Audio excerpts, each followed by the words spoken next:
የሀገር ውስጥና የባህር ማዶ ዜናዎቻችን ቢዝነስና ሳምንቱን በታሪክ ውስጥ ጨምሮ ወደ እናንተ የሚደርሱበት ሰዓት ላይ እንገኛለን። ሰላም ጤና ይስጥልን። ዜናውን እየመራው ወይንሸት ዘውዴ አብሬያችሁ ቆይታ አደርጋለሁ። አብረን እንቆይ።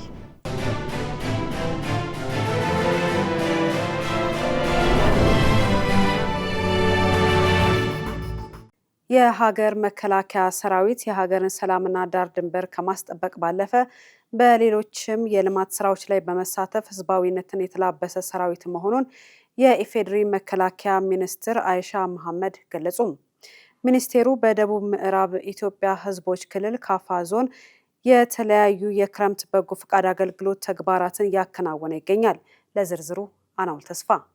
በበጎ ፍቃድ አገልግሎት የተከናወኑ ተግባራት የማህበረሰቡን የመረዳዳትና የመደጋገፍ ባህልን እያጠናከረ መሆኑን የገለጹት ሚኒስትሯ የፌዴራል መከላከያ ሰራዊትም እሳቤውን በመከተል የአርሶ አደሩን ማሳ በማረስ የአቅም ደካሞችን ቤት በመገንባትና በሌሎች ተግባራት ላይ በመሳተፍ በርካታ ስራዎችን በማከናወን ላይ እንደሚገኝ ገልጸዋል። የሀገር መከላከያ ሰራዊት ሰላምና ዳር ድንበርን ከማስጠበቅ ባለፈ በልማት ስራዎች ላይ በመሳተፍ ህዝባዊነትን የተላበሰ ሰራዊት መሆኑንም ሚኒስትሯ አይሻ መሐመድ ተናግረዋል። በከፋ ዞን በቦንጋና በዲቻ ወረዳ ኤርሞ ቀበሌ 10 ዘመናዊ የአቅም ደካማ ወገኖችን ቤት ግንባታ እንደሚከናወን የገለጹት ሚኒስትሯ 15000 ደርዘን ደብተርና የትምህርት ቁሳቁስ ድጋፍ መደረጉንም አብራርተዋል። የደቡብ ምዕራብ ኢትዮጵያ ህዝቦች ክልል ርዕሰ መስተዳደር ነጋሽ ዋጌሾ በበኩላቸው መንግስት ባለፉት ዓመታት የዜጎችን መሰረታዊ ችግሮችን ሊፈቱ የሚችሉበትን ሰው ተኮር ተግባራዊ ሲያከናውኑ ቆይተዋል ብለዋል። በየመዋቅሩ የአቅመ ደካማ ወገኖቻችንን አረጋውያን ቤቶች ግንባታና እድሳት፣ የአካባቢ ጥበቃ፣ የትምህርት ቁሳቁስ ድጋፍ፣ የትምህርት ቤቶች እድሳትና ግንባታ እንዲሁም ሌሎች ስራዎችን በተጠናከረ መልኩ እየተከናወነ መሆኑን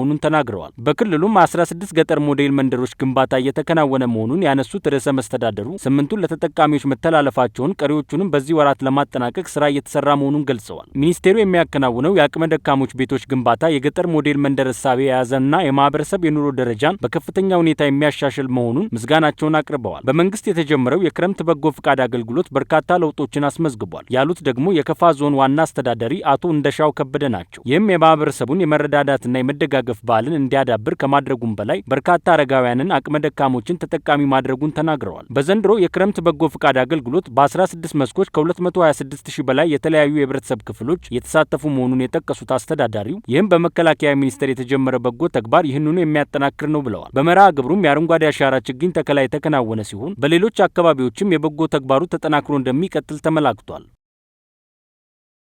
በጥቁር አንበሳ ስፔሻላይዝድ ሆስፒታል የኢትዮጵያ የልብ ሕክምና ባለሙያዎች በአመት ከ150 በላይ የልብ ቀዶ ሕክምናዎችን በራሳቸው አቅም እያከናወኑ መሆኑ ተነገረም። ይህም ባለፉት 10 ዓመታት ከደቡብ ኮሪያ ጋር በተደረገ የእውቀት ሽግግርና የአቅም ግንባታ ትብብር የተገኘ ስኬት መሆኑ ተመላክቷል። በሆስፒታሉ ለተከናወነው ስልጠና በተዘጋጀ የእውቅናና የምስጋና መርሃ ግብር ላይ የደቡብ ኮሪያ አምባሳደር ጂም ኮንግ እንደገለጹት ፕሮግራሙ በተጀመረ በ5 ዓመቱ የሀገር ውስጥ ባለሙያዎች በራሳቸው ህክምናውን መስጠት መጀመራቸው የሚደንቅ ነው ብለዋል። የጤና ሚኒስትር ዴኤታ ሳህረላ አብዱላይ በበኩላቸው አጋርነቱ ከአጭር ጊዜ ድጋፍ ባለፈ ዘላቂ የሰው ኃይል አቅምን ያጠናከረና የልዩ ህክምና አገልግሎትን ያሰፋ መሆኑን ተናግሯል። በቀጣይም ትብብሩን በመጨመር ጥቁር አንበሳ ሆስፒታል ለአፍሪካ የልብ ህክምና ባለሙያዎች የስልጠና ማዕከል እንዲሆን ለማስፋፋት መታቀዱ ተገልጿል። ስለ ፍቅር በአንድነት መረዳጃ ማህበር የተመሰረተበትን 8ኛ ዓመት አስመልክቶ ለሁለተኛ ጊዜ በተስፋ አዲስ የህፃናት ካንሰር ድርጅት ውስጥ ለሚገኙ ህሙማን ህፃናት የምሳ ግብዣና የቁሳቁስ ድጋፍ አደረገም። ማህበሩ ይህንን የበጎ አድራጎት መርሃ ግብር ያከናወነው ከባህታ ለማርያም ቨርጂኒያ ሰንበት ትምህርት ቤት እንዲሁም ከኦሃዮ ሲንሲናቲ ደጋፊዎች ጋር በመተባበር ነው። ዝርዝሩ የሪፖርተራችን ጸጋነች ተሰማ ነው፣ እንደሚከተለው ታቀርበዋለች። በ2010 ዓመተ ምህረት የተመሰረተው ስለ ፍቅር በአንድነት መረዳጃ ማህበር በአስቸጋሪ ሁኔታ ውስጥ የሚገኙ አቅመ ደካሞችንና በየቤታቸው ታመው ደጋፊ የሌላቸውን ሰዎች የሕክምና ወጪ በመሸፈንና የምግብ ግብአቶችን በማቅረብ ሲረዳ መቆየቱን የማህበሩ መስራች ዋሲውን ኃይለ ኢየሱስ ገልጸዋል። ማህበሩ ከተለያዩ የበጎ አድራጎት ድርጅቶች ጋር በመሆን ዓመታዊ ክብረ በዓሉን እንደሚያከብር የገለጹት መስራቹ ዘንድሮም ተስፋ አዲስ የህፃናት ካንሰር መረዳጃ ድርጅት በመገኘት በዓሉን ሲያከብር ይህ ለሁለተኛ ጊዜ መሆኑን ተናግረዋል። ለፍቅር በአንድነት ማህበር ዛሬ እዚህ ቦታ ሲገኝ ለሁለተኛ ጊዜው ነው። ይሄ ተስፋ አዲስ የህፃናት ካንሰር ድርጅት ይባላል። ይሄ ድርጅት ምንድነው እኛ በየአመቱ አመታዊ በዓላችንን የምስረታ በዓላችንን እናከብራለን። ስናከብር ምንድነው የምናደርገው? የተለያዩ ድርጅቶች እንሄዳለን። እንደዚህ የበጎ አድራጎት ድጋፍን የሚፈልጉ ድርጅቶችን እየመረጥን የአመታዊ በዓላችንን አብረናቸው እናከብራለን። ስለዚህ ዛሬ እዚህም ስንገኝ በተስፋ አዲስ የህፃናት ካንሰር ድርጅት ውስጥ ስንገኝ እነዚህ ህፃናት ከተለያየ የሀገሪቱ ክፍል የተሰባሰቡ ህፃናት ናቸው እዚህ ማዕከል ውስጥ ያሉት ማለት ነው። እነዚህ ህፃናት እንግዲህ ነገ እቺን ሀገር የሚረከቡ ተስፋ ያላቸው በካንሰር የታመሙ ህፃናት ናቸው። ነገር ግን ሕክምናውን በአግባቡ መከታተል እስከቻሉ ድረስ አገግመው ወደ ቤተሰባቸው ወደ ትምህርታቸው መመለስ የሚችሉ ዜጎች ናቸው። ስለዚህ እነዚህ በመሆናቸው እኛም እዚህ ቦታ መተን እነዚህን ህፃናት በማየት አብረናቸው ምግብ በመመገብ እንደገና ደግሞ የተለያዩ ቁሳቁሶች የሚያስፈልጋቸው ማዕከሉ የሚያስፈልገውን ቁሳቁስ ድጋፍ በማድረግ እዚህ ቦታ ላይ ለማክበር ነው ዛሬ እዚህ የተገኘ። ተስፋ አዲስ የህፃናት ካንሰር መረዳጃ ድርጅት ከ15 ዓመታት በፊት በጥቁር አንበሳ ስፔሻላይዝድ ሆስፒታል በካንሰር የታመሙ ልጆቻቸውን በሚያሳክሙ ወላጆች የተመሰረተ ነው። ድርጅቱ ወላጆችን በማገዝ የህፃናትን ከካንሰር የማገገም እድል በማሳደግና የህክምና ማቋረጥን በመቀነስ ላይ ይገኛል። ባለፉት 15 ዓመታት ውስጥ ከ9000 በላይ ህፃናትና ወላጆችን መደገፍ የተቻለ ሲሆን ከአዲስ አበባ በተጨማሪ በጅማ፣ ጎንደር፣ ሐዋሳ፣ መቀሌና ነቀምት ቅርንጫፎችን በመክፈት አገልግሎት እየሰጠ ይገኛል። በአሁኑ ወቅት በአዲስ አበባ በሚገኘው ማዕከል 65 ህጻናትና 65 ወላጆች ድጋፍ እየተደረገላቸው እንደሚገኝ የማህበሩ የፈንድ አሰባሰብ ባለሙያ መቅደስ ከበደ ገልጸዋል። ተስፋ አዲስ የካንሰር ማዕከል ሁሉንም አይነት የካንሰር አይነት ያለባቸው ህጻናቶችን ነው የምንይዘው። ከሆስፒታል የምናገኛቸው አዲስ አበባ ላይ ጥቁር አንበሳና ቅዱስ ጳውሎስ ላይ ያለ የአይን ህክምና በተወሰነ መልኩ ሚኒሊክ ይሰጣል። ግን ሁለቱም ላይ የተለያየ አይነት ካንሰር ታይፕ ያላቸው ህጻናት ናቸው የሚመጡ። ስለዚህ ይሄን አይነት ብለን አንለይም። ሁሉንም አይነት ግን ኮንፈርምድ ካንሰር የሆነውን በሙሉ እንይዛለን ማለት ነው። እዚህ ሆስፒታል ላይ ግሩፕና ኢንዲቪጁዋል ካውንስሊንጎች ይኖራሉ። ካውንስለር ሳይኮሎጂስቶች አሉ በየሆስፒታሉ። እነሱ በግሩፕም በኢንዲቪጁዋል ካውንስሊንግም ጊዜ ወላጆቹ ሄደው ኦፕን ሆነው ይጠይቋቸዋል ማለት ነው። ምናልባት እነሱ በማይኖሩበት ጊዜ ደግሞ ዶክተሮችና ነርሶች አሉ። ስለዚህ እንደዚህ አይነት የማደሪያ ቤት ፍላጎት የመታገዝ ፍላጎት ያላቸውን ወላጆች እነሱ ናቸው የሚልኩልን። ግን ሰርቪስ ትራንስፖርት አለን ከሆስፒታል ከዚህ ሆስፒታል እያደረግን እናሳክማቸዋለን ማለት ነው። የኢትዮጵያ አዳዲስ የቱሪስት መዳረሻ ልማቶች ሀገሪቱን ውብ ገጽታ በማላበስ ተወዳዳሪ የቱሪዝም ማዕከል እያደረጓት ስለመሆኑ የውጭ ሀገር ጎብኚዎች ገልጸዋል። መንግስት በኢኮኖሚ ማሻሻያው ብዝሃ ኢኮኖሚን ለማሳደግ ካስቀመጣቸው 5 የልማት አህማድ መካከል የቱሪዝም ዘርፉ አንዱ ነው። ሄሮዳይን ንጉሴ። መንፈሳዊና ቁሳዊ ሀብቶች ይዘታቸውን ጠብቀው ለቱሪዝም አገልግሎት እንዲውሉ ማድረግ የሚያስችል አዲስ የፖለቲካና የምጣኔ ሀብት አቅጣጫ ተቀይሷል። አዲስ አበባን ጨምሮ ከ65 በላይ የኢትዮጵያ ከተሞች የተከናወኑ የኮሪደር ልማትና የወንዝ ዳር ልማት ስራዎች ሀገሪቱን ተመራጭ የቱሪስት መዳረሻ አድርገዋታል። በተለይም የአፍሪካ ህብረት መቀመጫና የዓለም 3ኛዋ የዲፕሎማሲ ማዕከል የሆነችው አዲስ አበባ ከንግድና ከአስተዳደር ማዕከልነት ባሻገር የሚመጥናትን የመዝናኛና የቱሪዝም መዳረሻነት ተላብሳለች። ከቦሌ ዓለም አቀፍ አውሮፕላን ማረፊያ ጀምሮ በሁሉም የከተማዋ ስፍራዎች የተከናወኑ የኮሪደር ልማት ስራዎች ለከተማዋ አዲስ ገጽታን በመፍጠር ምቹ የጎብኚዎች መዳረሻ እንድትሆን አስችለዋታል። ቤልጂየማዊው ዴሪክ ዴሌ ለኢዜአ እንዳሉት የአዲስ አበባ አስደናቂ ውበት፣ ጽዳትና የህዝቡ ሞቅ ያለ እንግዳ ተቀባይነት ጎብኚዎች ቆይታቸውን እንዲያራዝሙና በሌላ ጊዜ ተመልሰው ለመምጣት እንዲያስቡ ያደርጋል። በአዲስ አበባ ቆይታቸው እንጦጦ ፓርክንና ብሔራዊ ሙዚየምን መጎብኘታቸውን ገልጸው የሆቴል አገልግሎቶች የኢትዮጵያን እንግዳ ተቀባይነት በጉልህ እንደሚያሳዩ ተናግረዋል። ጣሊያናዊው አሌክሳንድሮ ቦዞ ከ20 ዓመት በፊት ወደ ኢትዮጵያ መጥተው እንደነበር በማስታወስ አሁን ከተማዋ ፈጣንና ማራኪ ለውጥ እያስመዘገበች መሆኗን ገልጸዋል። ወንዞች አሁን ማራኪና ንጹህ ከመሆናቸውም በላይ ደህንነት እንዲሰማቸው የሚያደርጉ መሆናቸውን ጠቅሰው ከቤተሰቦቼ ጋር ጥሩ ጊዜ እያሳለፍኩ ነው ብለዋል። ጀርመናዊው ሉካስ ኩልፈርናጌል በበኩላቸው በኢትዮጵያ ባለፉት 2 ዓመታት የነበራቸው ቆይታ በአዲስ አበባና በሌሎች አካባቢዎች በቱሪዝም ዘርፍ የተመዘገቡ ውጤቶች አስገራሚ መሆናቸውን ገልጸዋል። አዳዲስ የቱሪስት መዳረሻ ስፍራዎችን በማስፋፋትና የመዳረሻዎችን የአገልግሎት ደረጃ በማሻሻል ኢትዮጵያ በአፍሪካ ግንባር ቀደም የቱሪስት ማዕከል የሚያደርጋትን አቅም አሳይታለች ብለዋል። ሌላኛው ጀርመናዊ ሄርማን ግሬሆ የአዲስ አበባ ፈጣን የቱሪዝም መዳረሻዎች ልማት ከተማዋን ለዓለም አቀፍ ጎብኚዎች ምቹና ማራኪ እንደሚያደርጋት ገልጸዋል። በብሔራዊ ሙዚየም የተመለከትኩት የሰው ልጅ ቅሪተ አካል ኢትዮጵያ የረጅም ዘመን የስልጣኔ ታሪክ ባለቤት መሆኗን ከማሳየት ባለፈ ልዩ ትዝታ ፈጥሮብኛል ብለዋል።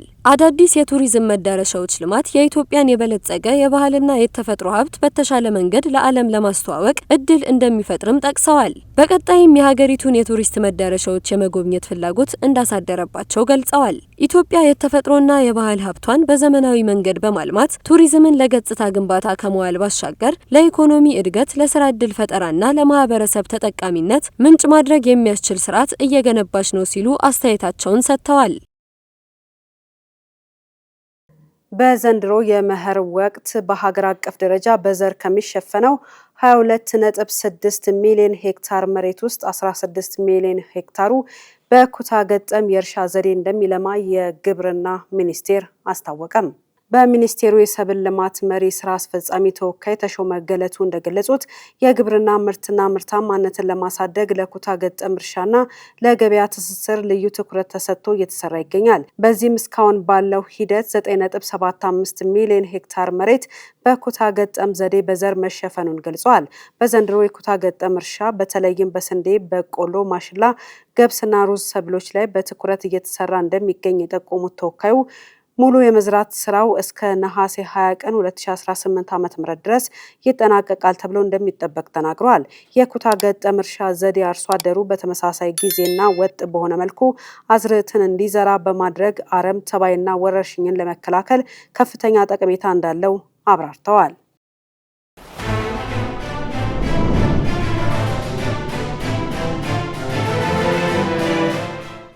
ከቻናል ዋን ወደ እናንተ የሚደርሰው ዜናችን እንደቀጠለ ነው። አሁን ደግሞ ከውጭ ምንጭ ወዳገኘናቸው መረጃዎቻችን እናልፋለን።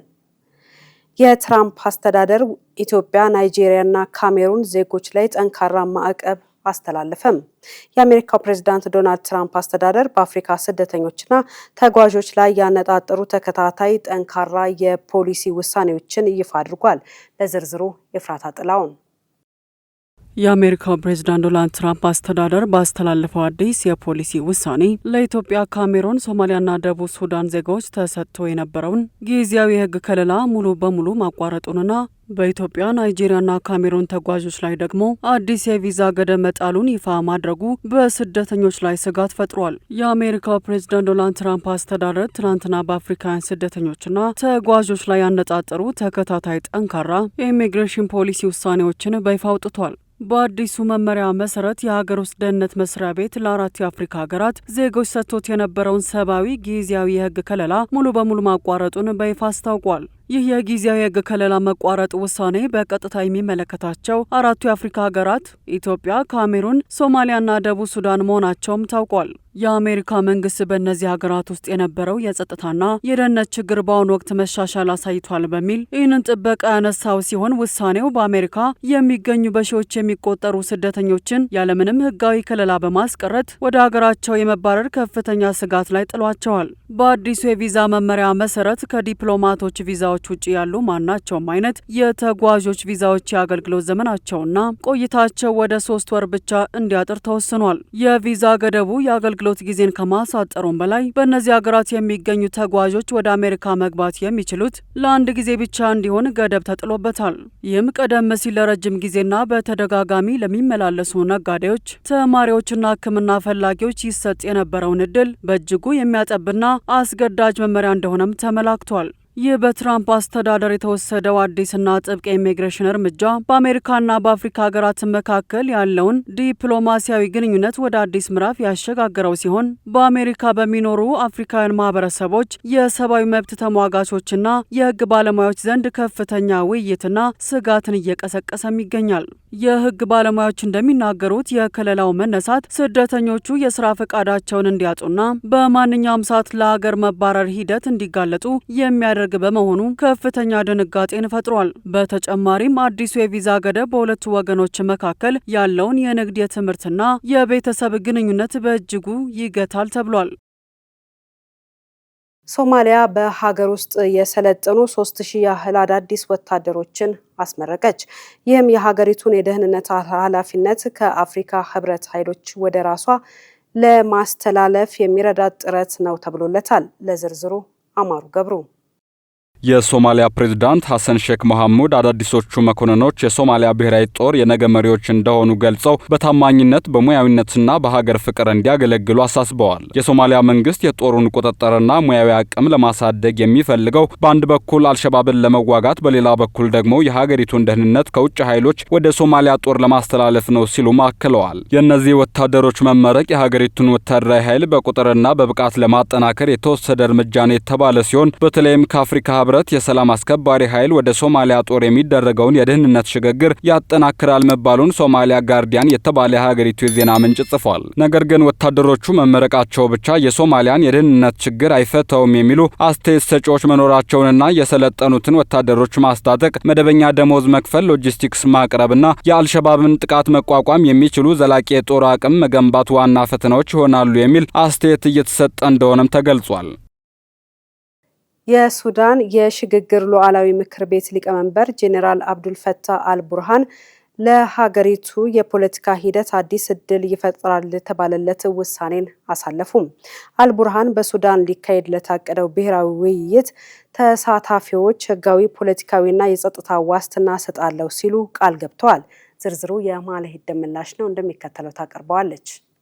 በቅርቡ በሱዳን ይካሄዳል የተባለው ሱዳናዊ የተባለው ብሔራዊ ውይይት በሀገሪቱ ለቀጠለው ቀውስ አንዳች ለውጥን ይዞ ይመጣል የሚል ተስፋ ተጥሎበታል። ይህንኑ ተከትሎ የሱዳን የሉዓላዊ ምክር ቤት ሊቀመንበርና የጦር ኃይሉ አዛዥ ጄኔራል አብዱልፈታህ አልቡርሃን በውይይቱ ለሚሳተፉ ወገኖች የህግ፣ የፖለቲካና የደህንነት ዋስትና እንደሚሰጡ ተናግረዋል። ሱዳን ትሪቡን እንደዘገበው ውይይቱ በነጻና ገለልተኛ ብሔራዊ አሰራር እንዲመራ እንደታቀደና የአልቡርሃን መንግስት ግን ውይይቱን በቀጥታ እንደማያደራጅ አጀንዳው ሆነ የሚወጡትን ውጤቶች እንደማይወስን ጠቅሷል። ነገር ግን በውይይቱ የሚሳተፉ ሰዎች ጊዜያዊ የህግ ጥበቃ እንደሚያገኙ፣ በአንዳንድ ተሳታፊዎች ላይ የተጀመሩ የወንጀል ሂደቶችም በውይይቱ ወቅት እንዲታገድ እንደሚደረግ መተማመኛ ሰጥተዋል። የውይይቱ ትልቅ ፈተና ከፈጥኖ ደራሽ ኃይሉ ጋር ያለው ጦርነት ነው ቢባልም አልቡርሃን ግን ጦራቸው ይህንን ፈጥኖ ደራሽ ኃይል ለማሸነፍ የያዘውን ዓላማ እንደማይተው አስታውቀዋል። በተጨማሪም የፈጥኖ ደራሽ ኃይሉ መሪዎች ወደ ስልጣን የሚመለሱበትን የሰላም ስምምነት እንደማይቀበሉ ማስገንዘባቸውን አናዶሉ ዘግቧል።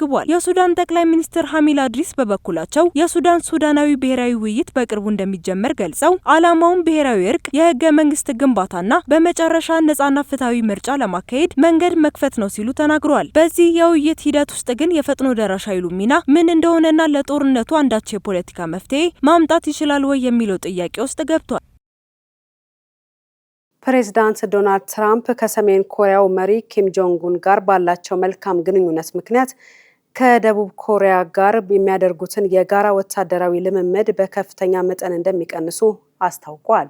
አናውል ተስፋ ተጨማሪ ይዞበታል።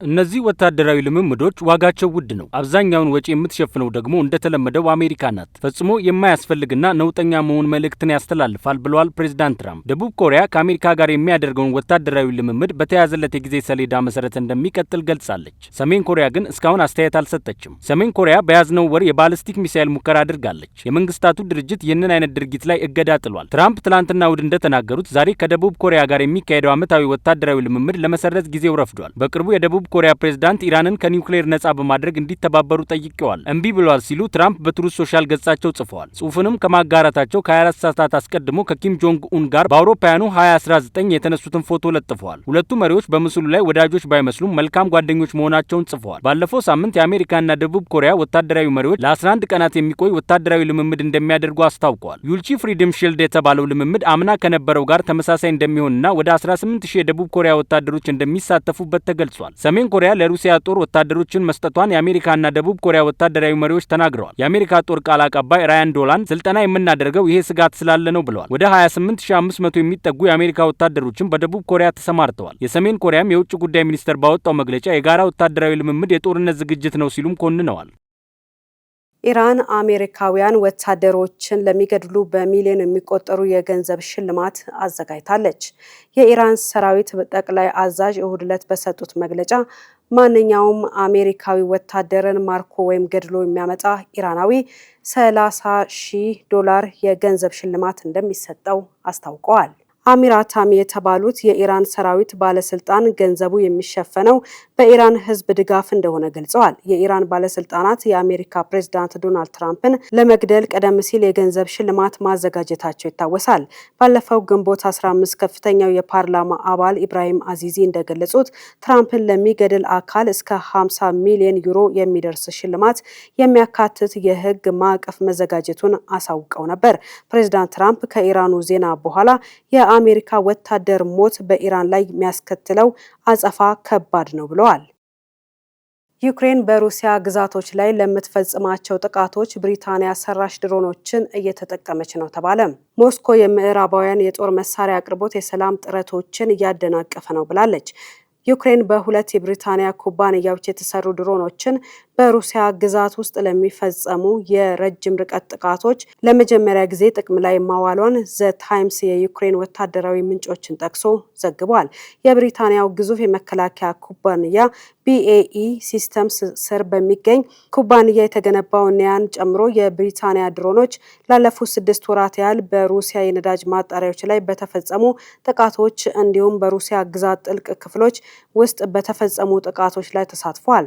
የሩሲያው ፕሬዝዳንት ቭላዲሚር ፑቲን ሩሲያ በዩክሬን ውስጣዊ ክፍል የምታካሂደው የአጸፋ ጥቃት እጅግ የበረታና ከፍተኛ ጉዳት የሚያስከትል መሆኑን ተናግረዋል።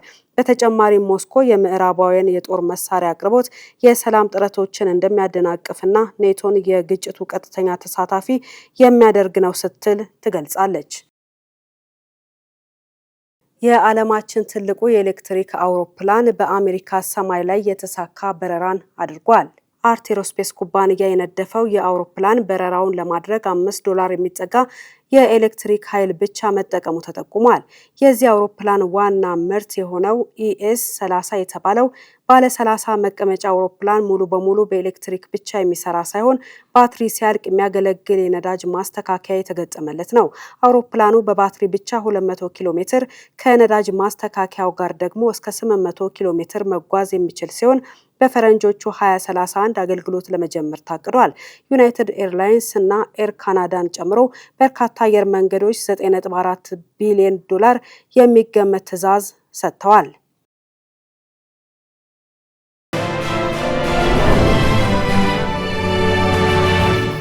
ሳምንቱን በታሪክ ውስጥ ጥንቅራችንን ወደ እናንተ እናደርሳለን። እንደ አውሮፓውያን አቆጣጠር ኦገስት 17 ቀን 1978 ልክ በዛሬ ዕለት የሰው ልጅ ለመጀመሪያ ጊዜ በፊኛ የአትላንቲክ ውቅያኖስን ተሻግሯል። የዛሬ ሳምንቱን በታሪክ ውስጥ ጥንቅራችን እዚህ ላይ የሚያጠነጥን ይሆናል። አዘጋጇ ሄሮዳይን ንጉሴ ናት። የዛሬው ሳምንቱን በታሪክ የሰው ልጅ የአትላንቲክ ውቅያኖስን በፊኛ ለመሻገር የነበረው የረጅም ዘመን ህልም እውን የሆነበትን ክስተት ሊያስቃኘን 48 ዓመታትን ወደ ኋላ ተጉዟል። እንደ አውሮፓውያን አቆጣጠር ኦገስት 17 ቀን በ1978 ልክ በዛሬ ዕለት ቤን አብሩዞ፣ ማክሲ አንደርሰን እና ላሪ ኒውማን የተባሉ 3 አሜሪካውያን ደብል ኤግል 2 በተሰኘ የሂሊየም ፊኛ ከአሜሪካ ሜይን ግዛት ፕሪስክ አይል ከተማ ኦገስት 11 ቀን ተነስተው ከ137 ሰዓት ከ6 ደቂቃ በኋላ በፈረንሳይ ሚዘሪ አቅራቢያ ባለ የስንዴ መስክ አረፉ። ጉዞ ከ3100 ማይል በላይ ወይም 5000 ኪሎ ሜትር ገደማ ርቀት የሚሸፍን ሲሆን በረራው ቀላል የሚባል አልነበረም። ከዚህ በረራ በፊት 17 የአትላንቲክ የፊኛ ማቋረጫ ሙከራዎች ተደርገው ነበር። ከነዚህም መካከል 7ቱ የሰው ህይወት አስከፍለዋል። የአብሩዞና አንደርሰን የ1977 ሙከራም በመጥፎ የአየር ሁኔታ ተሰናክሎ በአይስላንድ አቅራቢያ ማረፍ ግድ ሆኖባቸው ነበር። በ1978ቱ ጉዞ ላይም አደጋዎች አልታጡም። በሌሊት ከፍተኛ ቅዝቃዜ በፊኛው ላይ በረዶ እንዲከማች ሲያደርግ፣ በቀን ደግሞ የፀሐይ ሙቀት ሂሊየሙን በማስፋት የፊኛው ከፍታ እንዲቀያየር ያደርጋል። በአንድ ቀንም ፊኛው ወደ 1219 ሜትር ዝቅ ብሎ በዚያው ቀን በፀሐይ ሙቀት ምክንያት ወደ 7315 ሜትር ከፍታ ላይ ደርሶ ነበር። በጉዞው ወቅት የአየር ንብረትንና አቅጣጫን ለመቆጣጠር ፊኛው ኮምፒውተሮችንና የሬዲዮ መገናኛ መሳሪያዎችን የያዘ ሲሆን የቡድኑ አቅጣጫና አቀማመጥ በሳተላይት ወደ አሜሪካ ይላክ ነበር። ፊኛውም ትንሽ የሚባል አልነበረም። 112 ጫማ ከፍታ፣ 65 ጫማ ዲያሜትር እና 160,000 ኪዩቢክ ጫማ የሂሊየም አቅም ነበረው። በመጨረሻም ኦገስት 17 ቀን 3ቱ አብራሪዎች በፈረንሳይ በደህና ሲያርፉ በአየር ፊኛ አትላንቲክን በስኬት የተሻገሩ የመጀመሪያዎቹ ሰዎች በመሆን በዓለም አቪዬሽን ታሪክ ላይ ስማቸውን አስፍረዋል። የደብል ኤግል 2 ጎንዶላም ዛሬ በአሜሪካ የናሽናል ኤር ኤንድ ስፔስ ሙዚየም ውስጥ ተቀምጦ ይገኛል።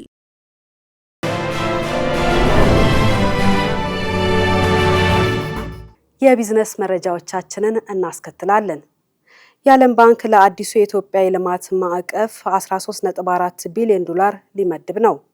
ይህ የገንዘብ ድጋፍ ከሀገሪቱ የሪፎርም ሂደት አፈጻጸምና የሀብት አቅርቦት ጋር በቀጥታ የተሳሰረ መሆኑ ተመላክቷል።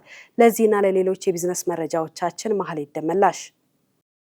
ኢትዮጵያ ከፈረንጆቹ 2027 እስከ 2036 ተግባራዊ በሚደረገው አዲሱ የሀገር ውስጥ አጋርነት ማዕቀፍ ስር በቀጣይ 10 ዓመታት ውስጥ ከዓለም ባንክ ዓለም አቀፍ የልማት ማህበር የገንዘብ ድጋፍ እስከ 13.4 ቢሊዮን ዶላር ለማግኘት እየተንቀሳቀሰች መሆኑ ተገልጿል። ይህ የገንዘብ ድጋፍ ከሀገሪቱ የሪፎርም ሂደት አፈጻጸምና የሀብት አቅርቦት ጋር በቀጥታ የተሳሰረ መሆኑ ተመላክቷል። አዲሱ ማዕቀፍ የግሉን ዘርፍ በስራ ፈጠራ ስትራቴጂው ማዕከል ያደረገ ሲሆን በ10 ዓመታት ውስጥ 10.9 ቢሊዮን ዶላር የግል ካፒታል ለማሰባሰብ አቅዷል።